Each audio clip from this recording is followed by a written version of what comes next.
Hello everyone, welcome back to my channel. I'm Bill. Today's video is a continuation of the Sanity series in Call of Cthulhu.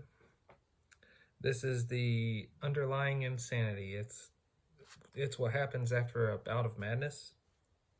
So after a bout of madness, the investigator enters a low level of underlying insanity.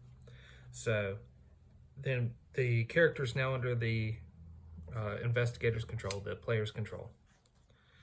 So they now have a few interesting things going on.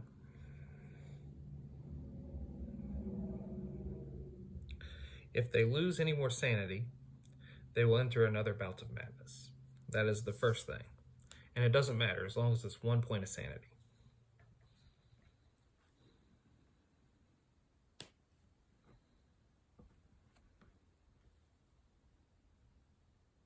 And even though they're insane, they might act rational for the most part, but might be seeing things and having other interesting effects. And those effects, which I believe I touched upon a little bit last time, is phobia and mania type responses.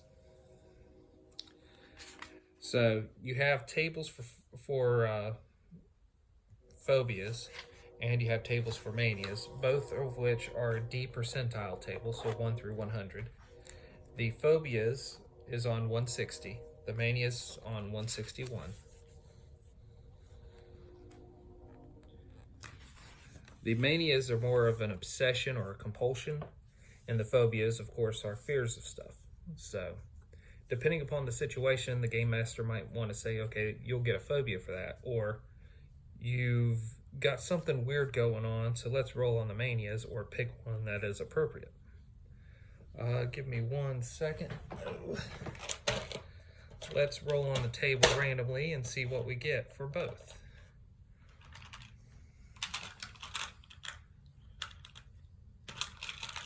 So let's see what our first sample phobia is going to be. 16. Allophobia, fear of flutes. That's very interesting. So if they encountered a monster that was making kind of a flute sound, that would be very appropriate. If not, it could just be something that they've developed, which would be harder to explain, but doesn't have to make a lot of sense right away. Let's see if they got a mania instead, what that would be. Got a 10, okay. Oleomania, obsession with garlic. So you could see that character buying garlic whenever they get a chance, wearing garlic, eating garlic, counting out garlic cloves, stuff of that nature. And those are the phobias and manias. They would get some idea of what they would have. Now, how the character responds from that point on is they would probably dive into the phobia or the mania more as they have bouts of madness. You could also accumulate more of these over the course of an adventuring or investigating career. So those are a few samples. I'll roll one more time on both tables just to add to the fun. So sample phobia number 2, 18. Ballistophobia, fear of missiles or bullets. That could be very appropriate. 71. Mythomania, lying or exaggerating to an abnormal extent. That would be a lot of fun to lay into as a player. So those are a few more examples.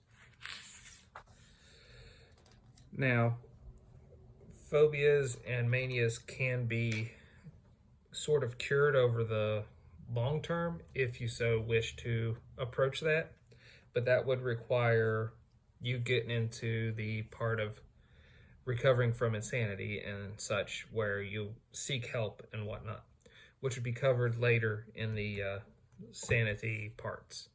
So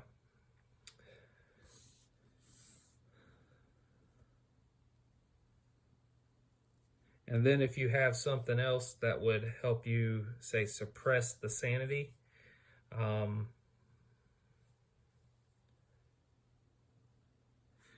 so in the form of the garlic, let's say, whenever you have a very thing making you shaky, you would obsess over grabbing the garlic. I actually don't know where I'm going with that. So we'll just leave that as is.